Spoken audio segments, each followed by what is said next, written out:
I'm a dumbass. I am a dumbass. Anyway, so as I was saying, good afternoon and good morning, everybody. Welcome back to the Blind Press YouTube channel. Coffee stream number 341. I am a dumbass because I turned on the camera and not the mic. What we're gonna do is I'm gonna show you guys a little outfit, and then I'm gonna turn on some music, and then I'm gonna quickly grab my coffee and try on the outfit and model it for you guys. So a couple months back, I tried to do an affiliate program ambassador thing with a company called Kinteson. They said they were from Austria, and that their clothes were from Austria and stuff, but they all were shipped from China, made in China, all this stuff. I was gonna try and return it, but the PayPal dispute options didn't seem to fit what I needed, because I got the product. The product was what I ordered, and like I didn't see any third option for, other. So I wasn't able to return it. So I figured, you know what, fuck it. I'll actually try it on. I'll show you guys and I'll review it. So it's right here. It's pants. These are the pants. I'm sorry it's blocking my face, but these are the pants.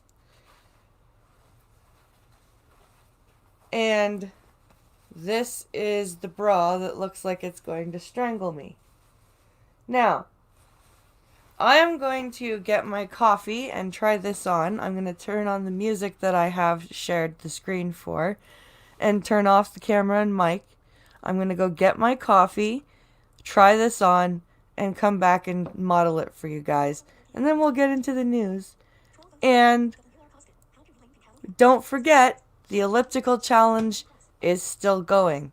So if you want to make me run on the elliptical, the blanket is still down. It's $2 a minute. But I'm going to quickly mute and play the music and run and grab the coffee.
Wow, am I unhappy with this bra?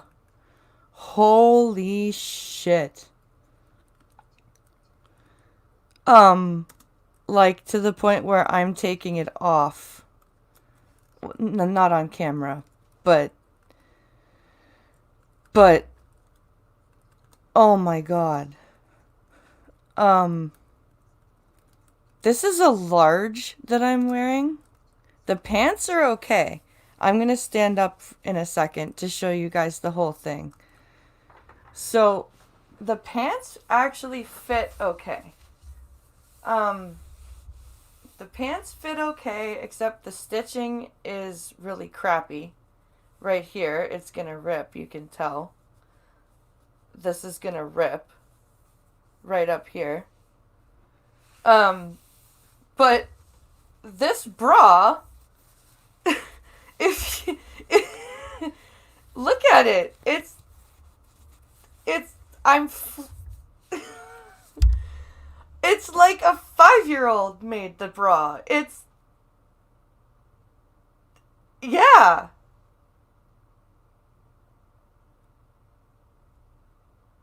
Way to crush a guy's dream. Yeah, this is fucking ugly as shit. Fuck, man. Excuse me while I turn off this camera and get the pants are okay, but excuse me while I get this bra off. Camera's turning off. This is ow. This is I'm not even going to give this away to anybody. This I wouldn't, and that's supposed to be a large. That bra is supposed to be a large bra. And honestly, guys, be honest. It looks like shit, doesn't it? How do the pants look? Do the pants at least look okay? Do the pants at least... Do the pants at least work? From what you saw, when I'll turn the camera back on. I'm just putting on... I'm just changing.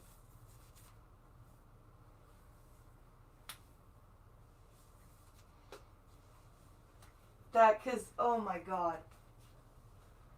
What a terrible, terrible fucking bra. It's like they sewed it. It's like they tried to make it a crisscross bra in the front as well as in the back, and they sewed it too much. It's, I swear, like I said, it's like a blind, dumb, I don't know. Ugh. Okay.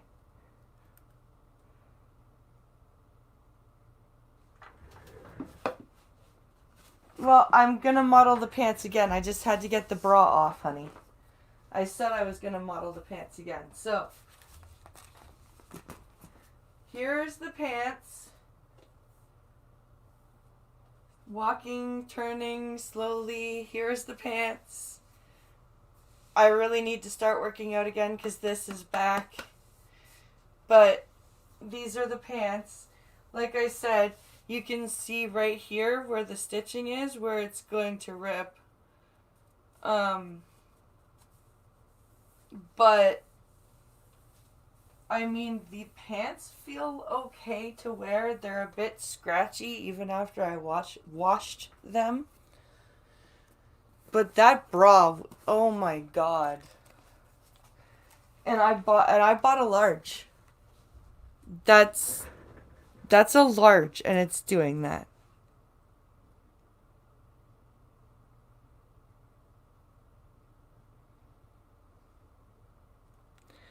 BP has lost weight. I really need to stop. You need to pick up your shirt. Okay, so. There. Shirt is up. And you say I've lost weight, but this is still here. Like, the little muffin top thing. So shirt is up. This is it's supposed to be this high, because this is like a little belly band thing. Yeah. This is the... I don't even know what the color is. I think it's gray or something like that. But that's the... That's my pants. I'm not wearing that bra. Hey, Sir Adamantine. It's... I'm not... Yeah, I'm not wearing that stupid bra. Not happening. Um...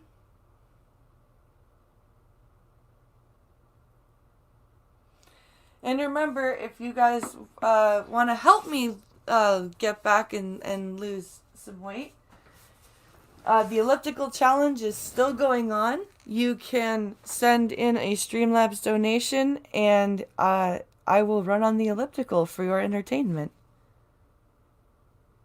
Do some sit-ups. Might need Pincalo's help though. Yeah, no.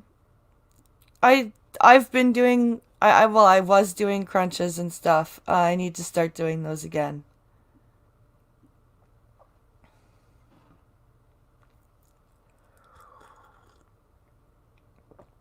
So we have a lot. I have a lot of stories today. Everything from stupid anti-racist bullcrap to science to COVID. It's a smorgasbord of news, shall we say. A veritable smorgasbord.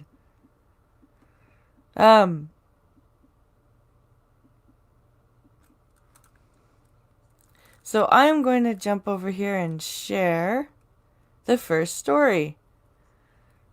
Oops. Where was I here? So we're going to open with the stupid.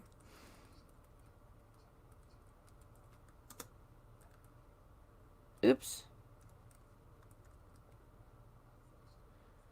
Yeah, I want to close that window. Because we don't need the DM window open anymore. Alright. Now I can share the screens.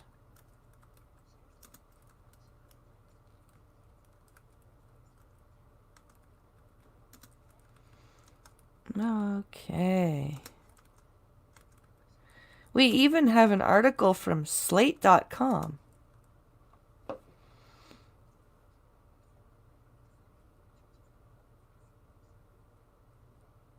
I wouldn't even call it anti-racist. It's racism masquerading as a well-meaning cause. Yep.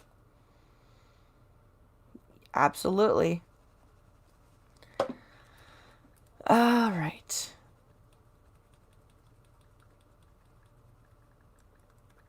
Here we go. Now let's get this microphone moved over here.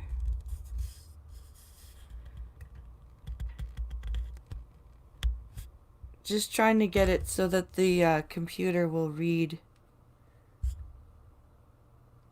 or will be heard well.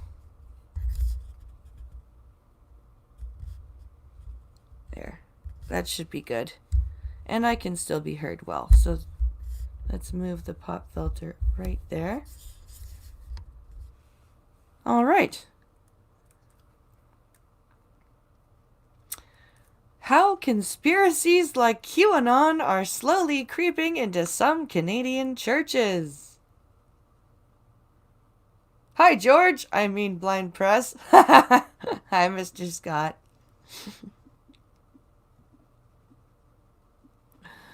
Hello, everyone who's trickling in.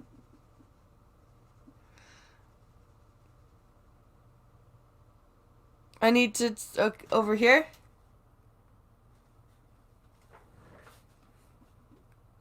Yeah, sorry guys, the camera is still set up for me to run on the elliptical if you guys so choose to make me run on the elliptical. It's blindpress.net, and $2 a minute gets you a running BP. What's in a name? Oh, that's the titular article. Check your logic, and it's coming up after this one. Let's see here. Heading level 2. Social sharing. So this is a CBC article. Link. End of the list. Heading level 2. Link. Middle dots. Posted. October 20. John Van Slotten. 1,600. Pastor John Van Slotten of Marta Loop. 1,000. Pastor John Van Slotten of Marta Loop Church in Calgary had been thinking about, in his view, the theology behind wearing a mask. The theology behind wearing a mask, huh? Okay. What is this Quebecan on? Oh, God. His basic premise was that if Jesus, who was God, took on a human body to mask his godness for the sake of others, then Christians should also cover up their faces during a pandemic.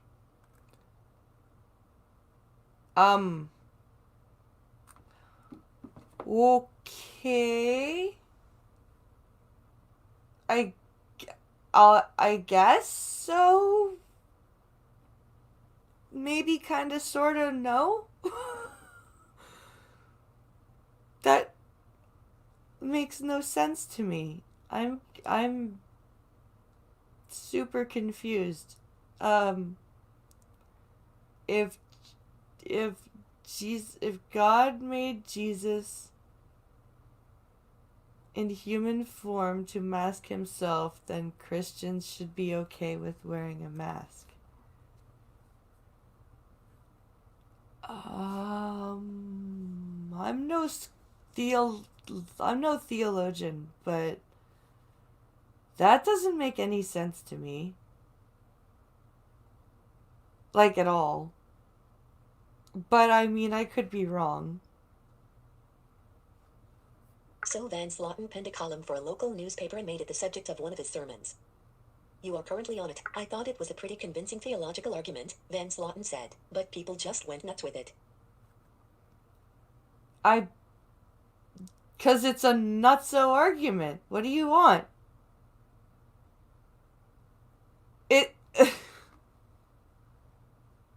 That's a pretty crazy argument. I'm just saying. Quebec is evil incarnate. Now. It's not that evil, Costin. Soon, the Facebook page for Marta Loop Church was flooded with angry commenters. One told Van Slotten that he couldn't possibly be a pastor with such beliefs. Another said he should be ashamed for posting such nonsense.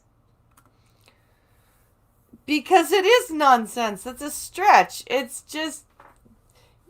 Honestly, if you wanted to make this a theological argument, all you would have had to do is use the golden rule. That's it. Do unto others as you would have done unto you. That's all you would have had to say. Not this whole Jesus's body was a mask, so therefore Christians should wear a mask. Just use the golden rule.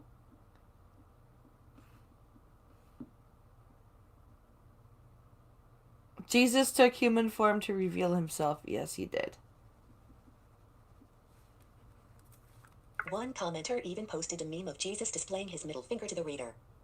I thought that was creative, Van Slotten said. A lot of it was repeating the conspiracy theories that the whole masking thing is made up, that you're drinking the Kool-Aid like the rest of liberal society. Well,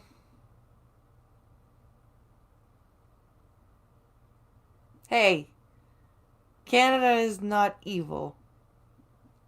We may have evil people in it, but we are no more evil. We are no more evil than your country.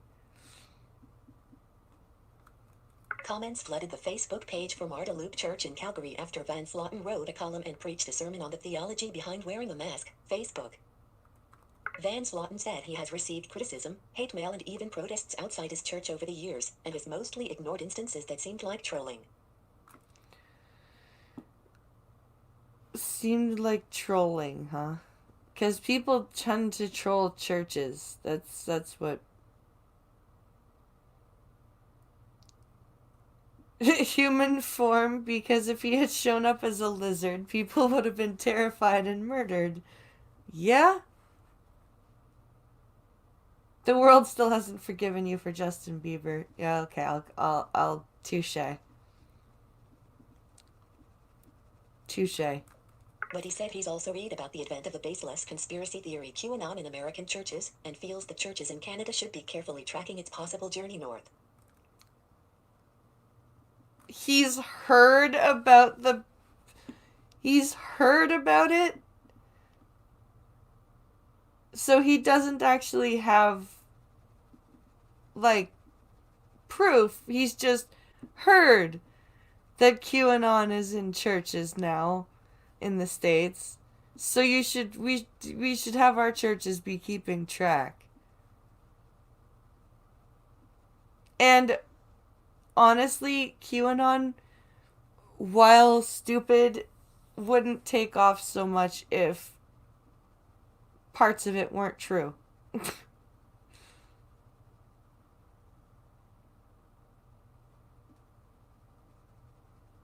I'm just saying.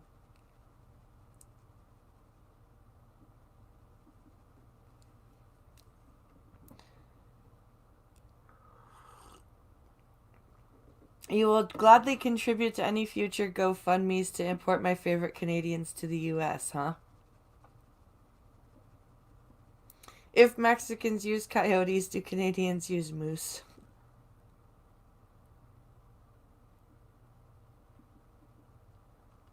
Hello, Turk.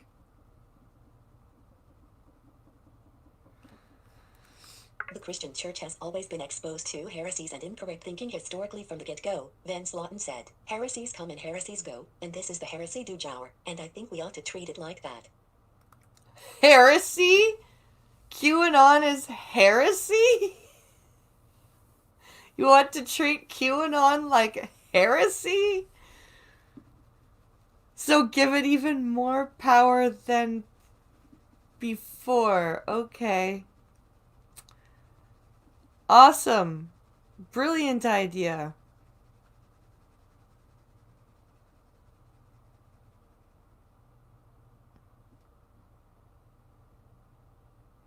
Let's see. Is the Canadian Shield been there, done that, got the psychosomatic syndrome, not going back over the border, you can kiss my ass. Nope.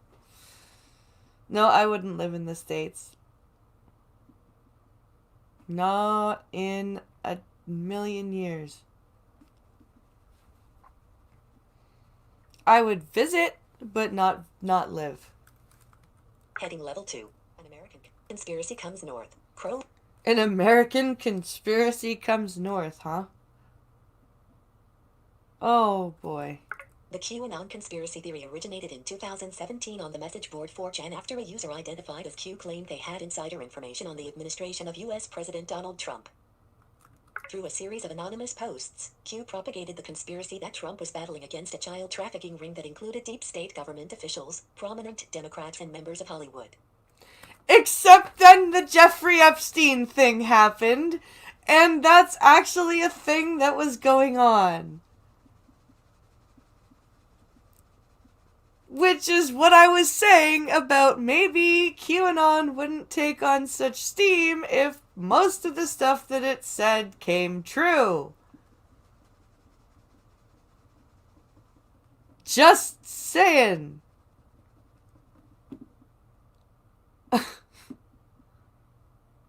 Oh my god.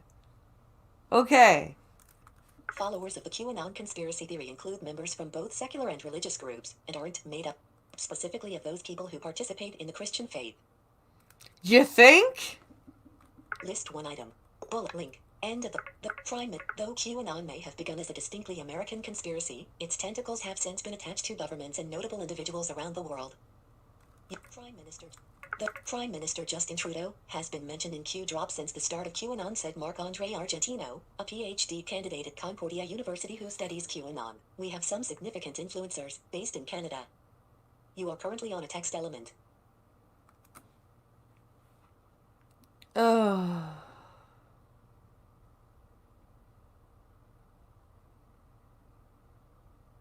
This is. This is.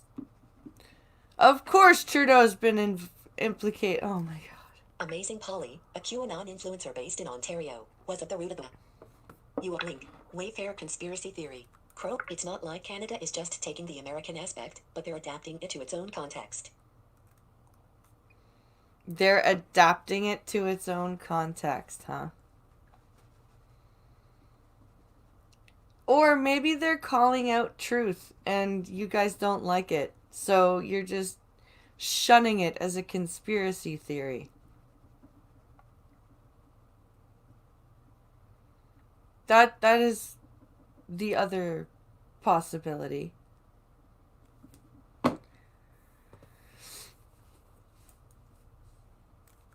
Typical QAnon conspiracies connected to Canada involve the belief that Trudeau is one of the deep state elites who need to be removed from office to awaken and liberate the country. Uh-huh. Where's the wrong in that statement?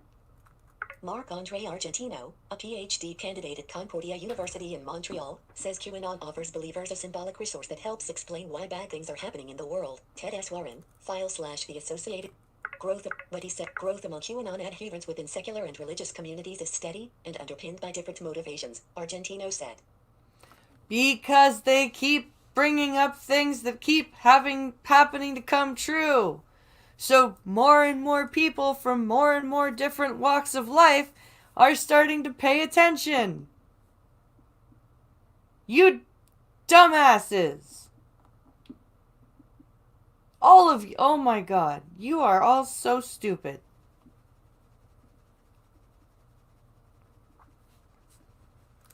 But he said there could be an easy path for the religious community to understand apocalyptic language in the political context, making it potentially easier for members to accept QAnon. Again, or QAnon could be... I'm just gonna keep repeating myself.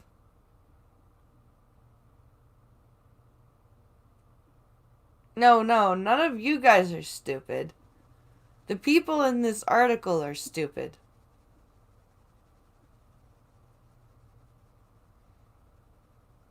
I'm not stupid. I have a degree and a doctor's note.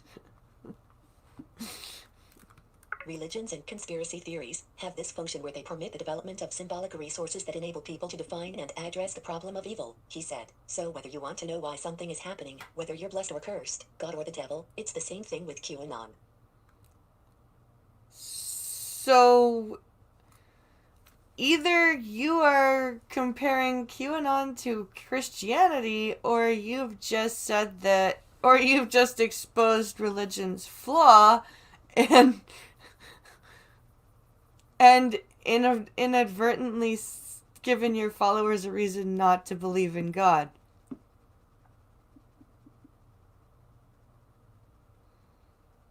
I have approximate knowledge of some topics. No, I didn't mean you guys were stupid. I meant the people in this article were stupid.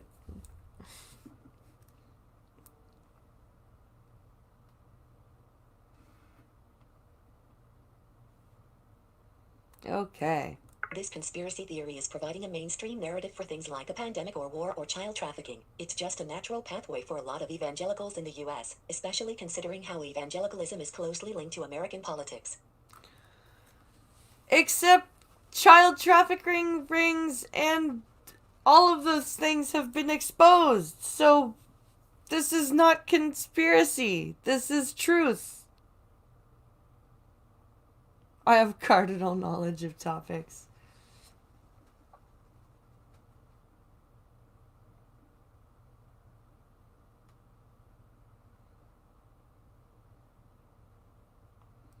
Wait, you weren't allowed in the building because you couldn't wear a mask because of your asthma?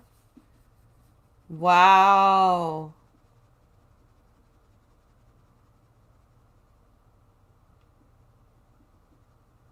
That's fucked up, Ryan. I'm sorry.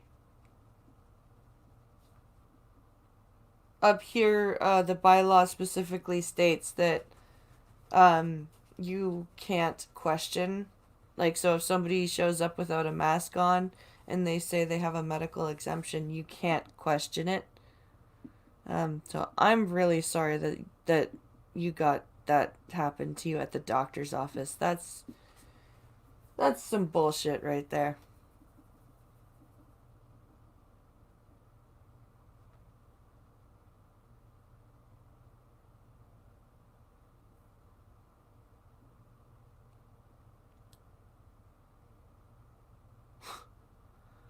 We aren't allowed to see him if he's not wearing a mask, and you have to leave immediately. Wow.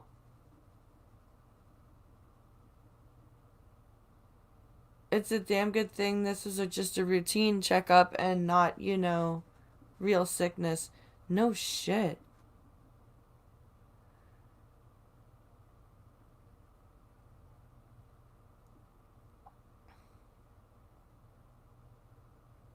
I literally do feel discriminated against, and my wife is fucking furious. I bet. I don't know if you are able to put on the gator style masks, because I know some people are, I like I don't know if that will help you, but we have a gator style mask in the merch store if you're interested. Uh,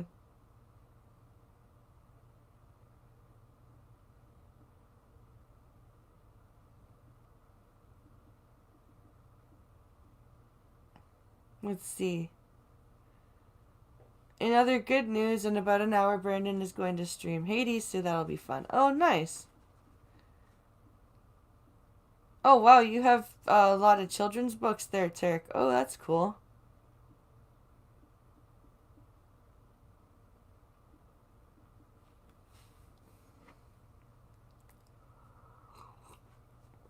Okay, does this story continue? Heading level 2. How could you believe this? It You are does. currently on. Oh, you can't wear anything? Oh, that sucks. Not even a scarf. Can't wear anything, not even a scarf. My lungs are that fucked. Nice marketing plug, they'll love it. Oh. um, let's see. When the pandemic started, Jessica DiSabatino, lead pastor at Calgary's Journey Church, felt confident in keeping to one of her church's high values, that not all members shared the same views, and that was okay. Uh-huh, it is okay. But as lockdown dragged on and the church lost its face-to-face contact, she noticed some things that worried her. Okay. On social media, DiSabatino watched as the debunked pandemic video was shared and watched hundreds of times by people in her congregation. Inevitably, DiSabatino began hearing of QAnon from people around her and began to read more about it. Okay, so yeah, that pandemic video is crap. I watched I actually tried to watch it to give it a chance. And the minute they started saying that the vaccines were trying to kill your children, yes, check your logic. There are people who can't wear masks. Um Due to breathing conditions, stuff like that. Jenna's one of them. Jenna P, she can't wear a mask. For the same reasons as Ryan here.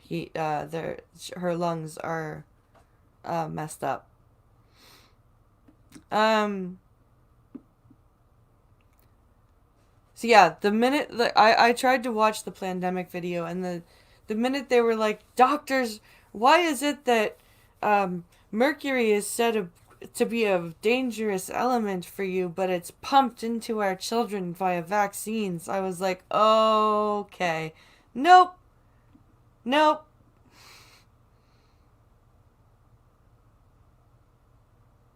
I love wearing masks. I've been smoking since I was 12, and now no one can see how bad my teeth are. Ha!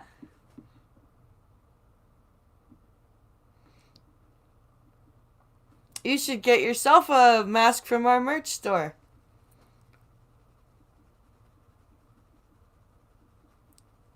It's a moon mask. Pincalo took the picture. There is like a religious fervor about it, she said. The more I read about it, it seems like a replacement religion, where everything has a reason. And I think people want to feel like they're connected to the inner workings of something, particularly when we don't have a lot of power. Or they've seen it with their own eyes, and they finally found something that makes sense because they've seen half of this shit going on. And people like you are like, oh no, you're crazy. That's not happening. And they're like, but I'm watching it happen. And they're like, no, you're not. You're just crazy. And oh my God. Jessica DiSabatino, lead pastor at Calgary's Journey Church, says she feels she needs to confront conspiracy theories when they arise in her congregation, while still respecting those who believe them. Submitted by Jessica Wait. How do you confront a conspiracy theory while still respecting your congregation's right to believe it? I'm confused. Why do people... I think the term is gaslighting. I think you're right. I really think you're right.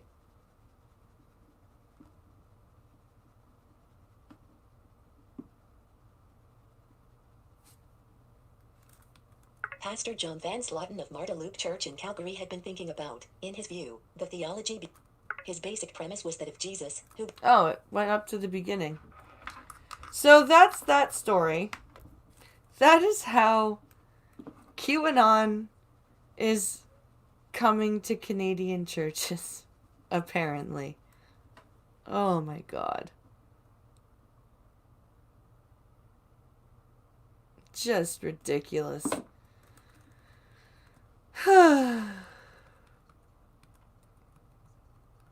Not enough drugs in the world for this.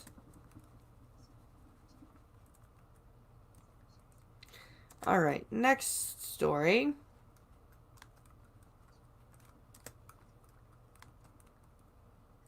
Here we go. The titular article from Slate.com.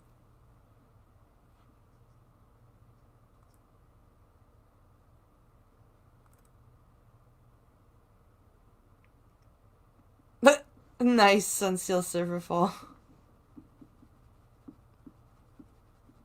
I like that. Let's see here. Beethoven has a first name. Yes, he does. It's time to full name all composers in classical music. You mean like you do? Do you know what I do? What I used to do?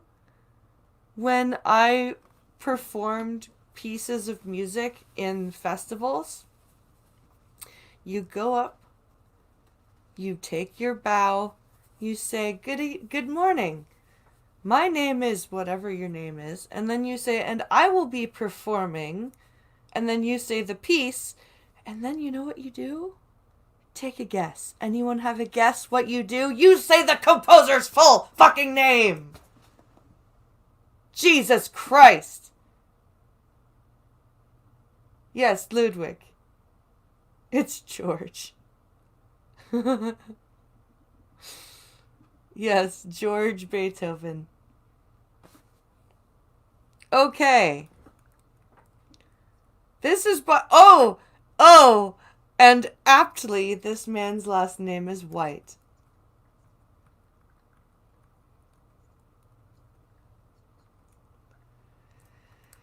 Here we go. Let's read about why we should do something we already do. Okay. There will be a time when we'll go to concerts again. We will buy our tickets, shuffle shoulder to shoulder down the aisle, and find our seats. The lights will dim, and the conductor will walk onto the stage to introduce the program. They might talk about Beethoven, Schumann, and Bartok. And they might talk about Alma Mahler, Florence Price, Henry Burleigh, and Caroline Shaw. Many of us, used to the conventions of classical performance, will hardly notice the difference. Traditional white male composers being introduced with only surnames, full names for everyone else, especially women and composers of color.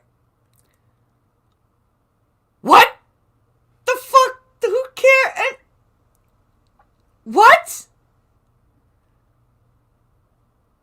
Yeah, Ludwig von Beethoven.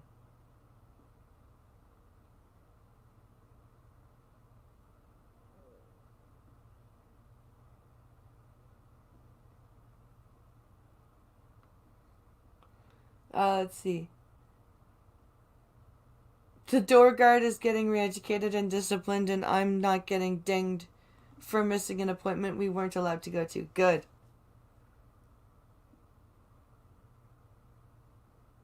George Beethoven White. Ob- Obviously, he's a white supremacist. Classical music isn't black enough. This is Slate, and I found this on Twitter.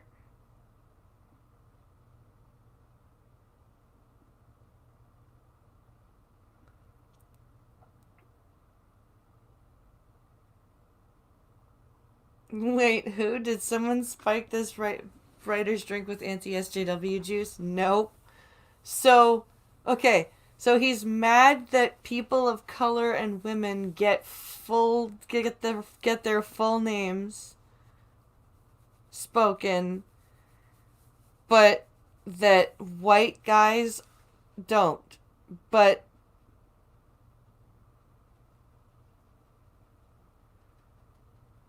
right? Um but so whenever I've ever introduced a piece of music, I was taught that you said the full name. Whenever I went to concert, like, because I've been to a couple of conservatory concerts, the composer's full name was announced. Like, I went to see a production of The Magic Flute, and they introduced it as The Magic Flute by Wolfgang Amadeus Mozart.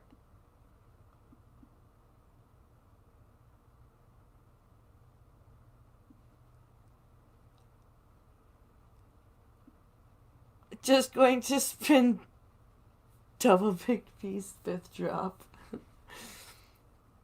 In the writer's defense, Bootsy Collins always gets his full names spoken.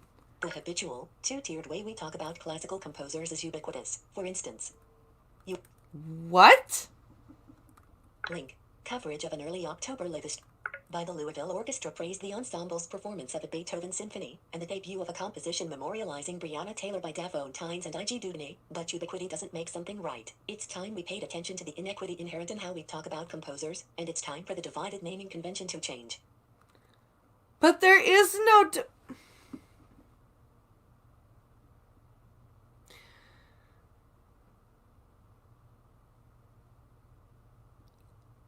I'm... We need to full name these white men for equality of black people and women. Yeah. I, I'm just... I'm kind of flabbergasted here, because yeah, if you're talking quickly, you'll just say Mozart, Beethoven, Hey, did you learn that Beethoven piece? Yes. But if you are in a concert, or if you're in, like, whatever, you most likely are going to full name any composer that you're talking about. It's just paying respect.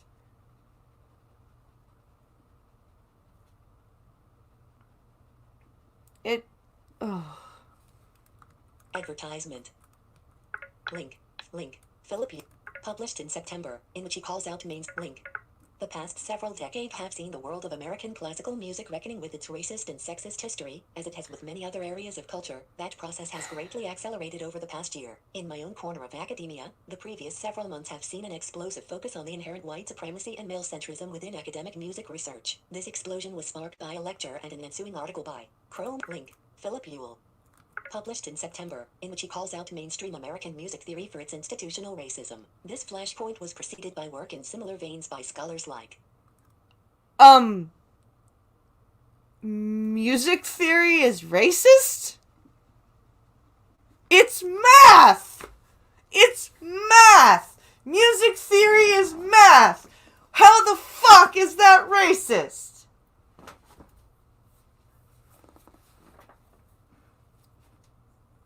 What?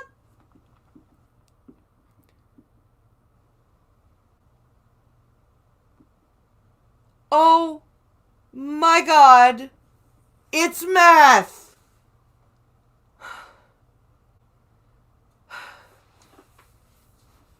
Okay, that's it. That's it. That's it. I usually try not to smoke on camera, but fuck it. That I can't do it. I can't. This is wow. Music theory is inherently racist, institutionally racist. Those goddamn segregated time signatures and those those prejudicial third notes, fuck them all.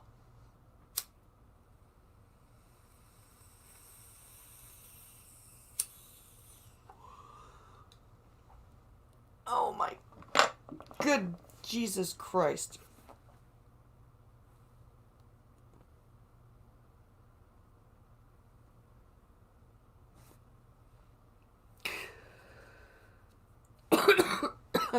You didn't get the memo in Braille, did you? No.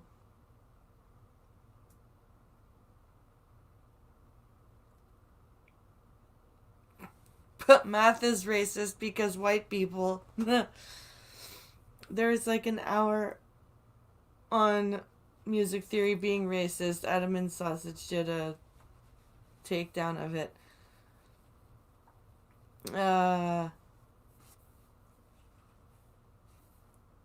What is it? Annalyn says it had to do with fingered bass. What? The pentatonic scales do sound pretty racist. Yeah, it's those damn chromatics. There's the chromatic scales. They just hate all those damn black people so much. Fingered based notation. That makes no sense. I know what you mean, but I still don't see how fingered based notation is racist. Life is racist, right? Yes. Yes, all of life is racist. Link, Elihisma, and Link, Elihisma, and Link, and subsequently brought into mainstream musical conservations by Link, YouTuber, and Link, YouTuber Adam Neely, and New Yorker writer Link, Alex Ross. You are currently, period. Heading level 1. Sign up for the Slate. So, because a YouTuber and a writer say so, some German Jew nationalist loved fingered bass. Oh, this is The best email send me updates by so by signing up. stupid. And link to period. Sign up button. College level music pedagogy has responded by dramatically reconsidering which composers and musical traditions we do and don't discuss in the classroom. The world of music theory has seen. Link working group. Call it working groups designed to analyze and advocate for the music of composers with marginalized identities, accompanied by link online resources of musical examples by these composers. If you're a music teacher who's been demonstrating some concept with a piece by Ludwig van Beethoven or Wolfgang Mozart, these resources will guide you to an alternative piece of music by, say, link. Also announce. Do people forget that Beethoven was deaf and therefore part of a marginalized group of people? Oh my god! What the fuck? Jesus fucking Christ! Why? Why?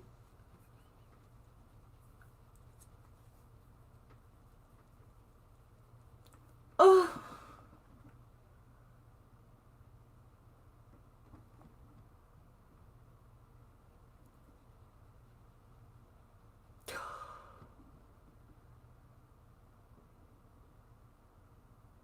I sub to Adam Muley that video. He makes nice music theory and composition. That video was interesting, but the title was utter clickbait. Oh, I am losing it.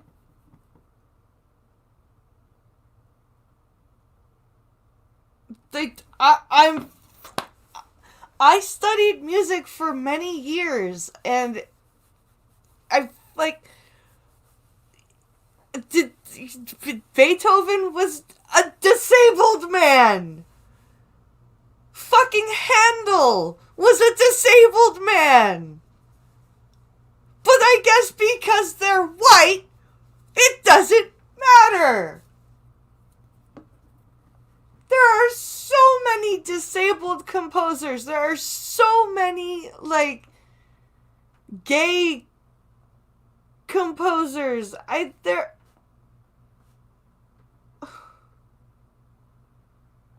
Wow! These are people who don't know their musical history. At all.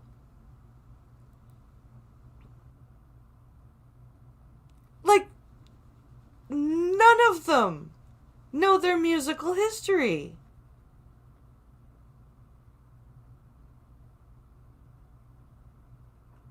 Don't tell her the whole thing about Beethoven being black. I've heard that one. I've heard that one.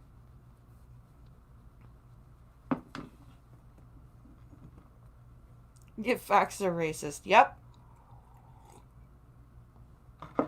Yep, facts are super racist. That it would begin its next season with Terence Blanchard's Fire Shut Up in My Bones, the first opera by a black composer to appear on the Met stage. Okay. Cool. Advertisement. Third-party ad. Encouraging as it is. Third-party advertisement. That it would begin its next season with third-party ad. Encouraging as it is, this trend is budding headlong into the Western European musical canon. 4. You link. A lot. Link. Of. Link. Intersecting. Link. Reasons. For a lot of intersecting reasons. Music critics, academics, consumers, and performers in the mid-19th. Through early 20th. Centuries thought about music history as the story of a few great men producing great works of art. Of course, this tactic is very many. Centuries thought about music history as the story of a few great men producing great works of art. Of course, this tactic is very common in how we tell our histories and many.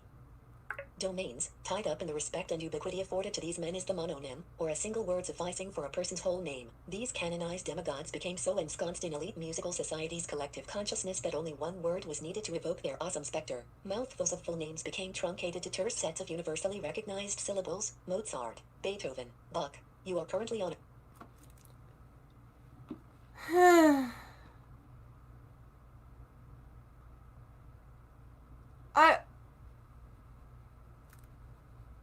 So musical theory is racist. What is musical theory? Musical theory is basically the theory or the things that you study so that you know how to compose a piece of music, so that you know how to read music properly. It's you learn about time signatures, you learn about pedagogy, and a good musical theory teacher will also teach you musical history, but apparently these people don't have good musical theory teachers. Not enough Muslims in jazz. On the one hand, then, initiatives toward diversity and inclusion are placing new names on concert programs, syllabi, and research papers, names that might not have been there 10 or 20 years ago, or even last year, but these names are appearing next to those that have been drilled deep into our brains by the forces of the inherited canon. This collision between increasing diversity and the mononyms of music history has created a hierarchical system that, whether or not you find it useful, can now only be seen as outdated and harmful.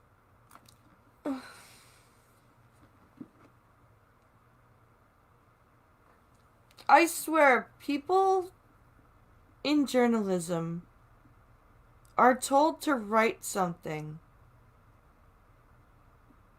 but, like, You know how when newspaper editors used to hand out assignments and they would give the journalist like the assignment and then the journalist would write the assignment. I think now newspaper editors go, here's a topic. Write about that topic in whatever way you feel necessary. And the journalists go, but I don't know about that topic. And the editor goes, make something up. No one will notice. And then this was born. That's what I think. That's honestly what I think about this ridiculous bullshit.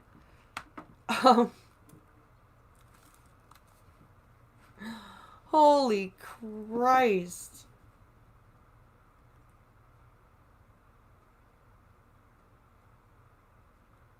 Oh man. That was a ridiculous article. Just ridiculous. Okay, let's move on.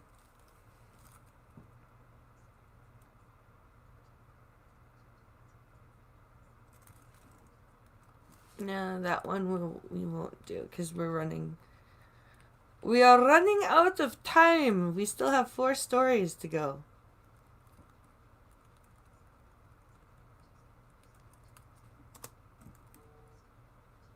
All right.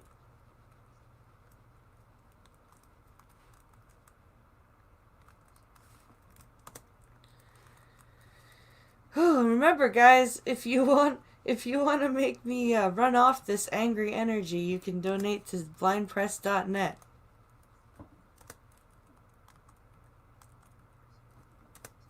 I haven't done my workout yet.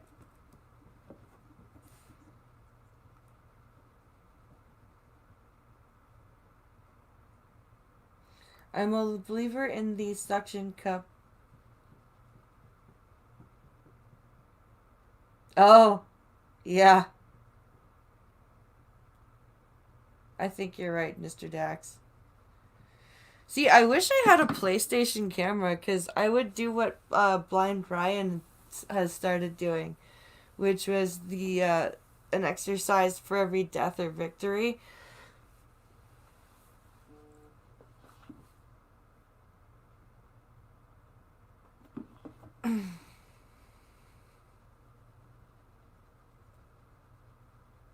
Let's see here.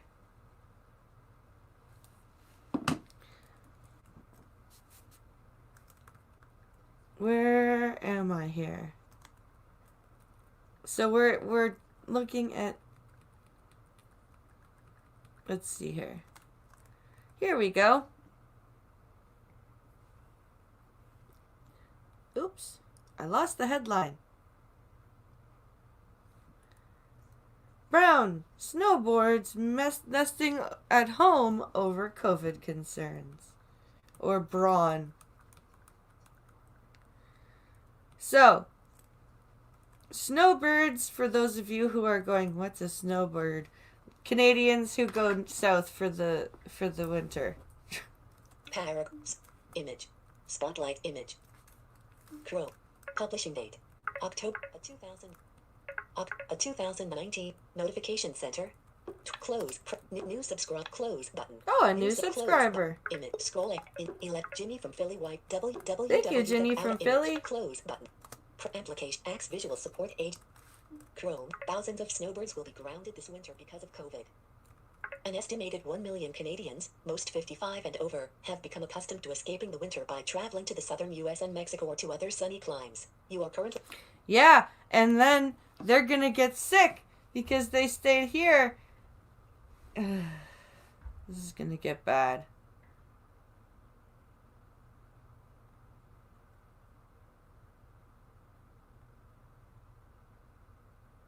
What's not permitted?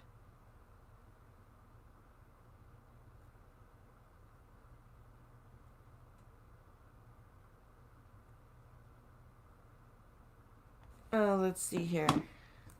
Heading level 2. Distress scale. Some will risk it and go this year, as always.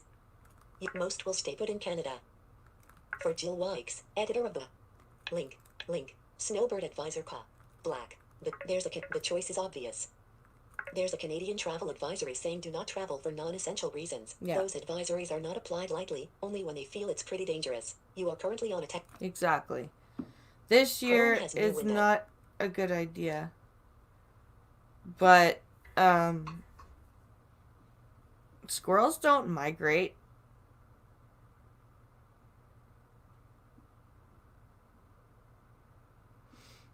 Squirrels hibernate, Fury. I tease. I think. There's a Canadian travel advisory saying do not travel for non-essential... Fury. Button. A former travel executive, Wykes knows there are many health benefits to spending the winter somewhere warm. You can get outside, get exercise, and get sunshine. It's so much healthier than staying cooped up all winter. You are currently on... Mm-hmm. But... Still, she is not prepared to risk COVID-19, especially in the U.S. You're far from family, the hospitals there are already crowded, and you're dependent for medical bills, upon insurance.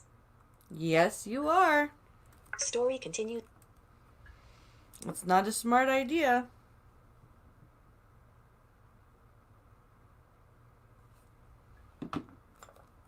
Third-party ad content. Group. Story continues. Third-party ad content. Save frame container. Frame. End of. Third-party ad con. Like many snowbirds, Wykes is taking a wait-and-see approach. If things improve by February or March, she might head south then. So by the time winter's almost Chrome over. has new window. She knows other people have different ideas, and the Snowbird Advisor website offers relevant information, including how to travel and how to stay safe on the road. Many snowbirds drive south, and for those who live and travel in an RV, there's a whole other layer of complications. They are far more impacted by this. They winter south every year. In some cases, there's no place to put an RV in a Canadian winter. That's true. Unless you put it in storage. Or, like, figure out how to winterize your RV. So they can dance. COVID guidelines allow studios to open. Button.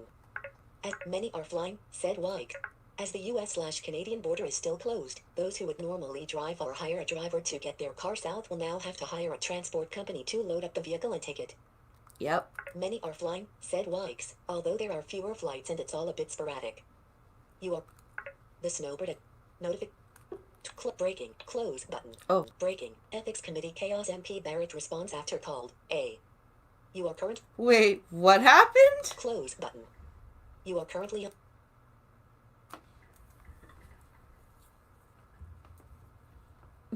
What just happened?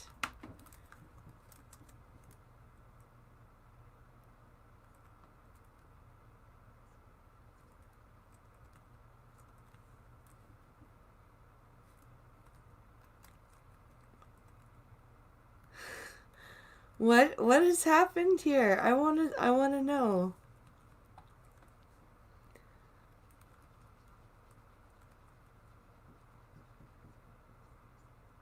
Oh, it's 11 minutes long? God damn.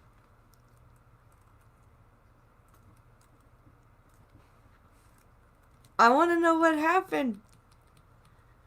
The ethics committee is sorry guys, the snowbirds thing's kind of boring. So let's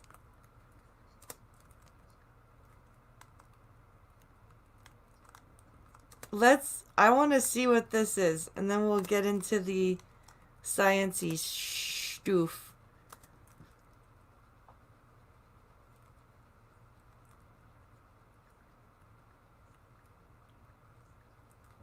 Appropriate, and I look for your guidance on this, for a member to suggest to the committee that I'm lying. So I am prepared to demonstrate evidence. Oh, this is a channel that I watch. Let's see. Well, thank you very much, Chair. It's been about 15 hours and over a course of 3 meetings where we've heard from members of this committee and many. Okay, I know what this is. This is YouTube showing things days after they've been posted. Thank you, YouTube. You suck. Okay, moving on to the sciencey stuff.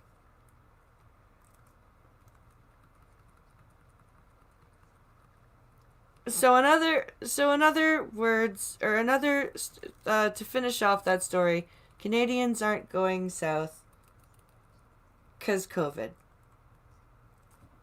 So let's go back and get on to the sciencey stuff, because I've got 3 articles here.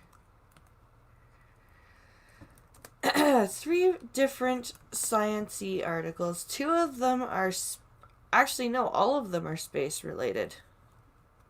I think. Yeah, I think they are. So we're going to read this one first.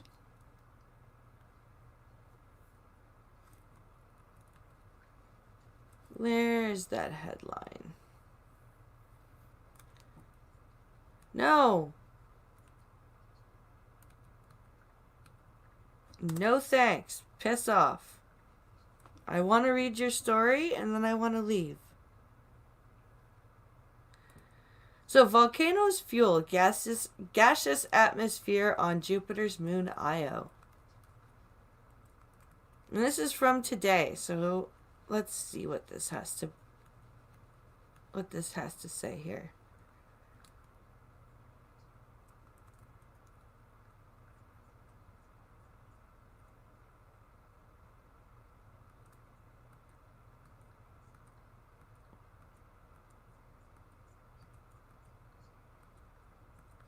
What is that?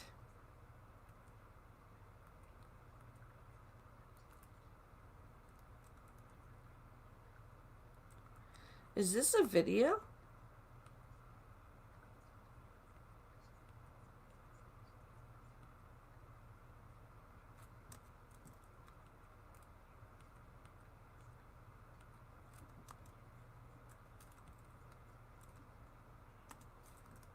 I don't know what this is.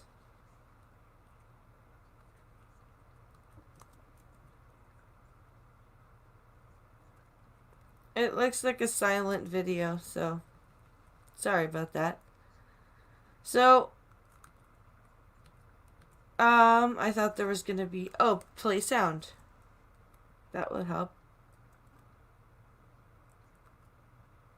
Real customer reviews read by real actors. My Rogers Pro arrived promptly and was extremely friendly and helpful in setting up. Go away. Go away.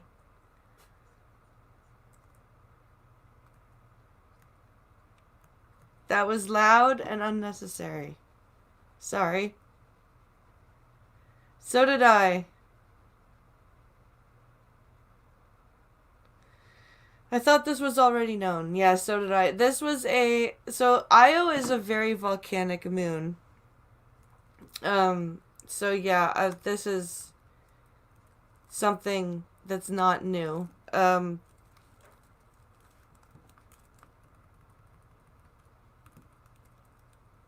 Unfortunately, I can't read that story because it wasn't letting me work it. So we're going to read about a different space story. We're going to read about a planet in the habitable zone. Let's take a look at this article right here.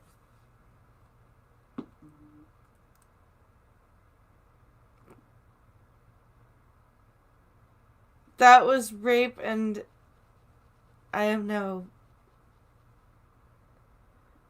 really am sorry. It's a video map of a planet. Okay.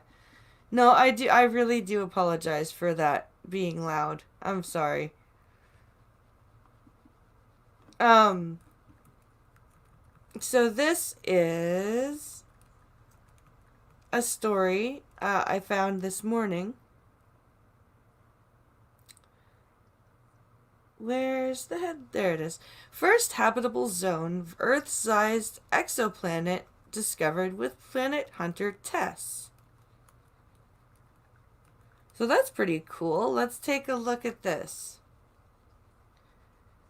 So this is the I think, an image of the planetary system in the constellation Dorado. So let's take a listen to this. Toy 700, a planetary system 100 light-years away in the constellation Dorado, is home to Toy 700e, the first Earth-sized habitable zone planet discovered by NASA's Transiting Exoplanet Survey satellite. Credit, NASA's Goddard's. TESS, the Transiting Exoplanet Survey satellite, was launched in 2018 with the goal of discovering small planets around the Sun's nearest neighbors, stars bright enough to allow for follow-up characterizations of their planets' masses and atmospheres. TESS has so far discovered 17 small planets around 11 nearby stars that are M-dwarfs, stars that are smaller than the Sun, less than about 60% of the Sun's mass, and cooler, surface temperatures less than about 3,900 Kelvin. In a series of 3 papers that appeared together this month, astronomers report that one of these planets, Toy 700e, is Earth-sized and also located in its star's habitable zone. They also discuss its possible climate. Oh, very cool. CFA astronomers Joseph Rodriguez, Laura Creedberg, Karen Collins, Samuel Quinn, Dave Latham, Ryan Kluche, Jennifer Winters, Jason Eastman, and David Charbonneau were on the teams that studied Toy 700e, one of 3 small planets orbiting one M-dwarf star. Its mass is 0.415 solar masses, located 102 light-years from Earth. Okay, so that's actually pretty interesting. Let's see here. Apologize? No. Hashtag blame Pinkalo. Link, image. Toy 700D illustration. Chrome. So this is an illustration of the This planet. illustration of Toy In our solar system, Mercury orbits the Sun in about 88 days. It is so close to the Sun that its temperature can reach over 400 Celsius. But because this M-dwarf star is comparatively cool, the orbit of its third planet, even though much closer to the star than Mercury is to the Sun, places it in the habitable zone, the region within which the temperatures allow surface water, if any, to remain liquid when there is also an atmosphere. That makes this Earth-sized planet Toy 700D particularly interesting as a potential host for life. Very good. That is pretty cool. So this star is much smaller, I guess. So that means that it will, or so that this planet is much closer. But it's the Earth-sized. That's really cool. The test detections were exciting but uncertain. The signals were faint and a small possibility remained that the Toy 700D detection was spurious. Because of the potential importance of finding a nearby Earth-sized planet in a habitable zone, the test scientists turned to the IRA camera on the Spitzer Space Observatory for confirmation, before being turned off by NASA in Federal. Link image. Toy 700 schematic. Chrome.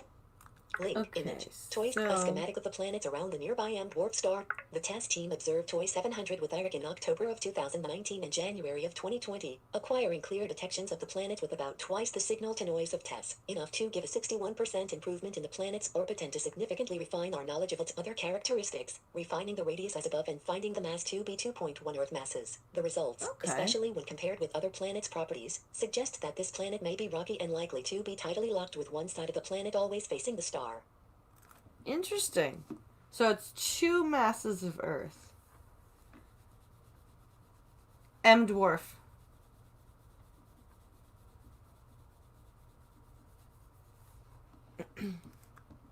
If there were liquid water on the surface of Toy 700E, the astronomers argue, there would also be water-bearing clouds in the atmosphere, and the team uses climate system models to estimate its possible properties and what more sensitive measurements might find. They conclude, however, that pending space missions, including JWST, will probably lack the sensitivity to detect atmospheric features by a factor of 10 or more. Their detailed climate studies will nevertheless help astronomers constrain the kinds of telescopes and instruments that will be needed to investigate this exciting new neighbor. TESS missions first Earth-size world and stars habitable zone. Group. TESS missions first and up. TESS missions first Earth. TESS missions first Earth and up. Net references. Net. So that's that story. That I find that fascinating. That they found a planet in a habitable zone. Twice the mass, same size. That would equal bad gravity. Yep. We might be able to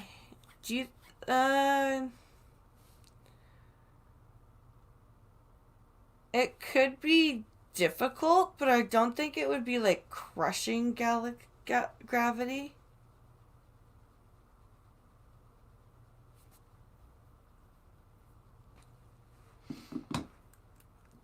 Let's see.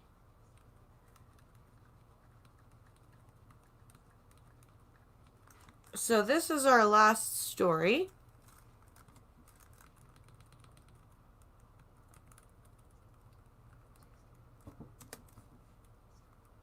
Where are we here?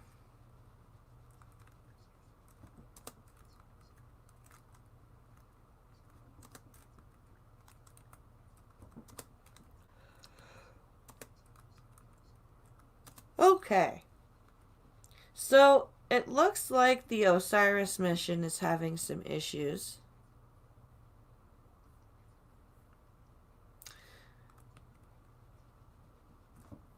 Oh, where are we here? Asteroid samples escaping from jammed NASA spacecraft. So this is the picture of the asteroid, and we're losing some regolith samples from the asteroid. Cape Canaveral, FLA, a NASA spacecraft is stuffed with so much asteroid rubble from this week's grab that it's jammed open and precious particles are drifting away in space, scientists said Friday. Well, why did it grab so much then? I hope to get some of the sample anyways. Yeah, me too, but it seems like bad management. Why would you allow the robot to grab so much stuff that you can't close the spacecraft doors?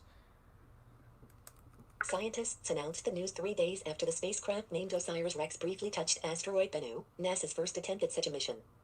The mission's lead scientist, Dante Loretta of the University of Arizona, said Tuesday's operation 200 million miles away collected far more material than expected for return to Earth, in the hundreds of grams. The sample container on the end of the robot arm penetrated so deeply into the asteroid and with such force, however, that rocks got sucked in and became wedged around the rim of the lid. So, again, yeah, it was an accident. Eyes are bigger than stomach. Let's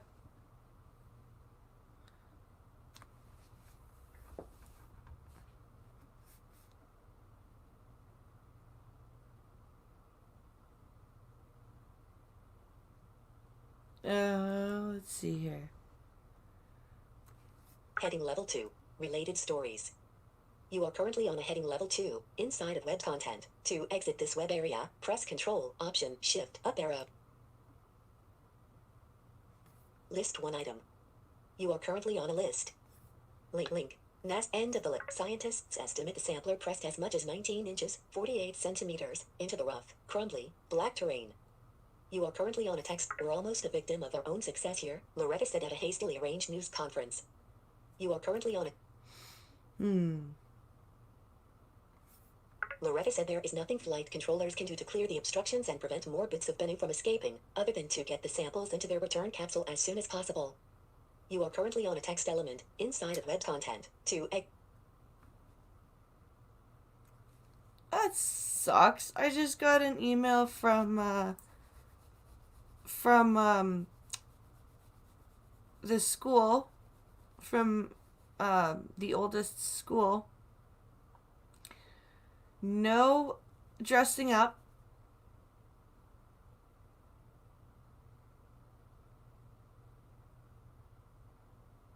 So no dressing up. No sharing of treats. And apparently there's only 133 kids enrolled at the school, as opposed to the 400 students that usually were signed up. So that's kind of a huge difference. No wonder it's so quiet when I drop him off and pick him up in the morning. Costume caused COVID. Yep. So, the flight team was scrambling to put the sample container into the capsule as early as Tuesday, much sooner than originally planned, for the long trip home. Time is of the essence, said Thomas Zurbuchen, chief of NASA science missions. This is NASA's first asteroid sample return mission. Bennu was chosen because its carbon-rich material is believed to hold the preserved building blocks of our solar system. Getting pieces from this cosmic time capsule could help scientists better understand how the planets formed billions of years ago and how life originated on Earth. You are currently... Yeah. I hope they get this stuff. I hope they get the samples in, because this would be cool to study. And Pinkalo, that's a good point. He says, you know what? Honestly, I don't care. The kids can wear their costume all day Saturday, since Saturday is Halloween. The school's lucked out this year on any kind of reprimand. Yep. Yep, they did.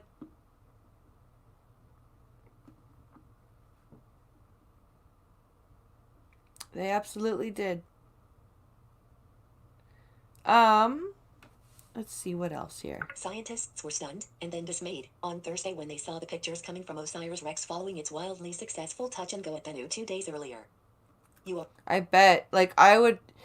If I were on that mission and I saw my sample leaking out into space, I would honestly start crying.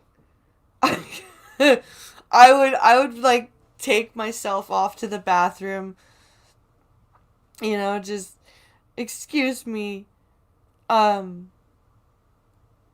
need to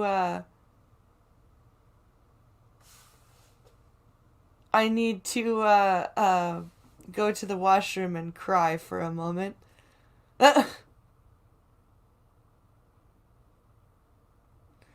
Yeah, they do. Hi, Mr. Goatman.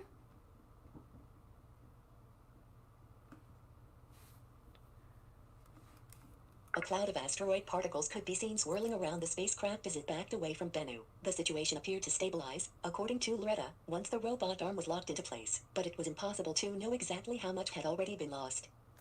Oh, that sucks. I really hope that that they can get at least something.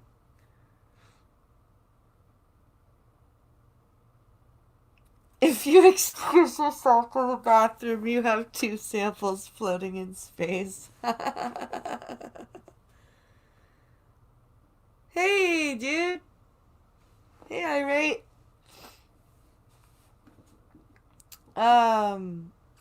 Let's see.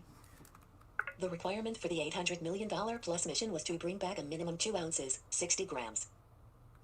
Regardless of what's on board, OSIRIS-REx will still leave the vicinity of the asteroid in March. That's the earliest possible departure given the relative locations of Earth and Bennu. The samples won't make it back until 2023, 7 years after the spacecraft rocketed away from Cape Canaveral. Well, here's hoping that they have something.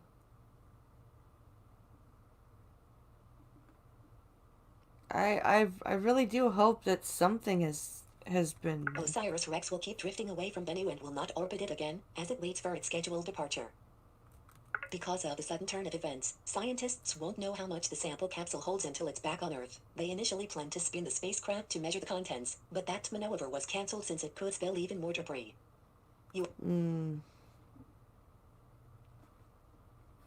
Yeah. That sucks, because that's a hard... Like, it's 200 million miles away. That's really sucky. I feel bad for the astronauts. I really do. I think we're going to have to wait until we get home to know precisely how much we have, Loretta told reporters. As you can imagine, that's hard, but the good news is we see a lot of material. You are currently on a text element, inside of web content. Japan, meanwhile, is awaiting its second batch of samples taken from a different asteroid, due back in December. You are currently on a text element, inside of web content. This is really bad press for Space Amazon. Button. Button, button, button. Button, button. Link, link. Report. So, that's the story that we have.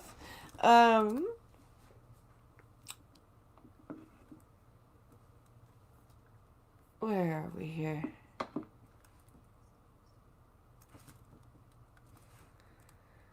Where are we here? So, we forgot to end the stream last night on a cool video that that Pincalo made. And I think it's really cool. So we're going to watch it. We're going to watch it. It's just a minute. So we're going to watch it now. And then we're going to end. So let's just search up Pincalo here.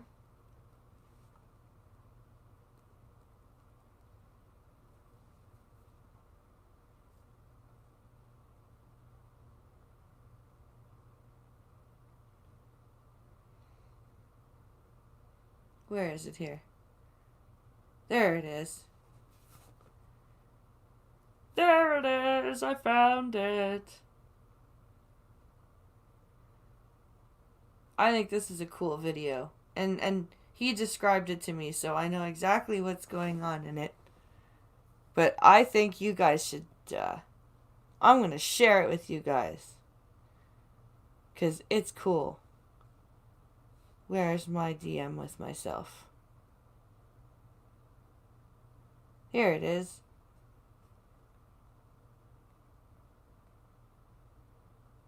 Here's my DM with myself.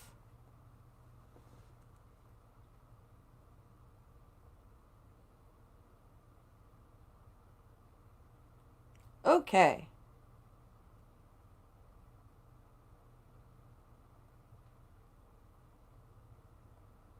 Now, where am I here? Why did I close the YouTube app while I'm trying to keep an eye on the watch page for myself? That was stupid. That was very stupid of you, Blind Press. Why would you do that? Okay. Here we go. New tab.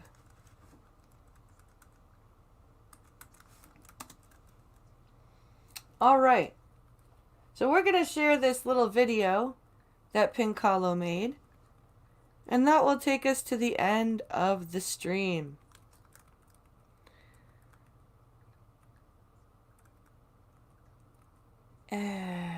Okay.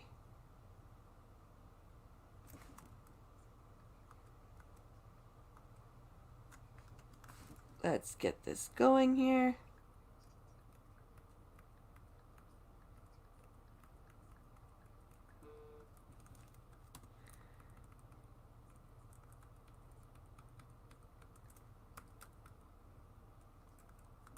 All right.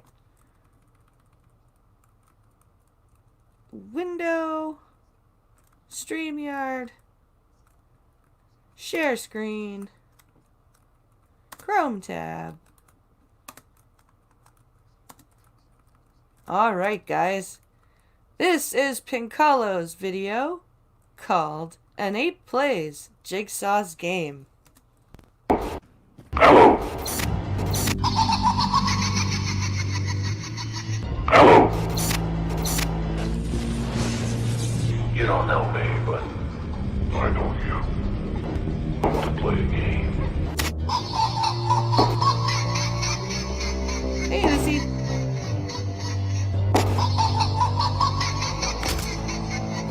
So this was in Call of Duty. This was in Call of Duty the other night. Friendly drop back headed your way.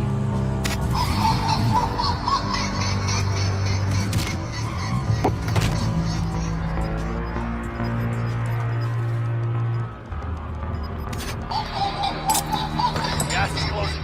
Get to the new safe zone. I want to play a game. Yeah.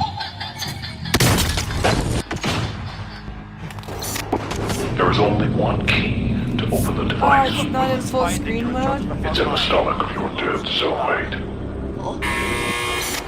It's time. Break. Better hurry up.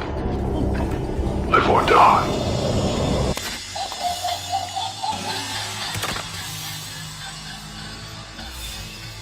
Make your choice. Welcome, no mercy. Stand by for redeployment.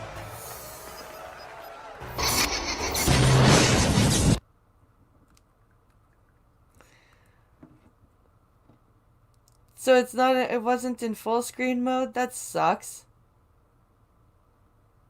Sorry about that. Were you guys able to see it?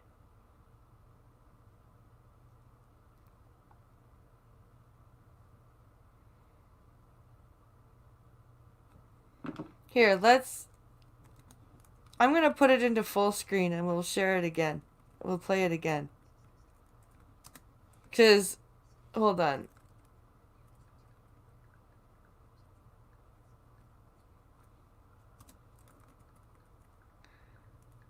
Okay. Well, let's play it again so you guys can see it better.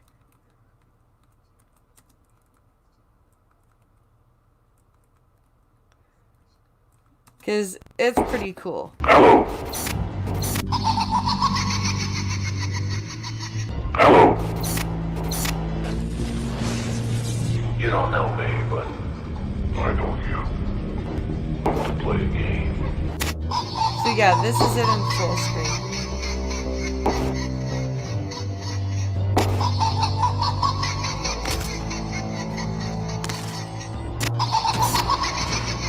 Pinkalo is a good video editor. He does a great job. Friendly drop back headed your way.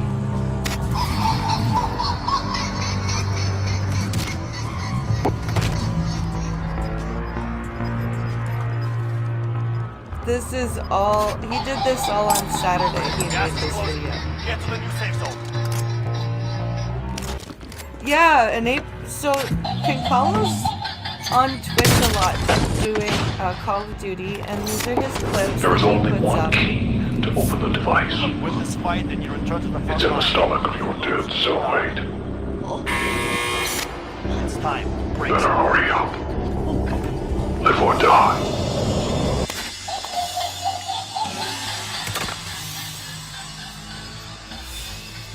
Make your choice. I like that part. Welcome, no mercy. Stand by for redeployment.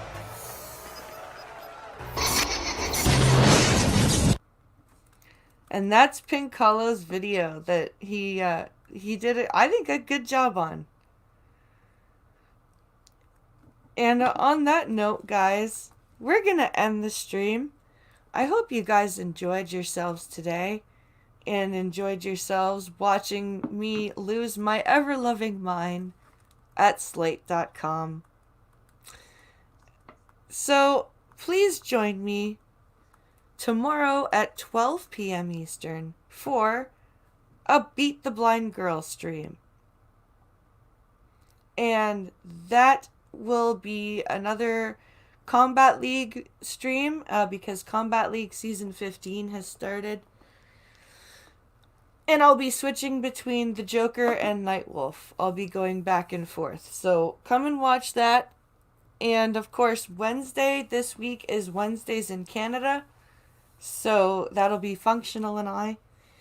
And this Friday, since it is the 30th of October, will be Call-In Day, because it will be the end of the month. So if that's something that interests you, be sure to come by then. Have a good rest of your Monday, everyone. Have an awesome day. Stay safe. Thanks for watching.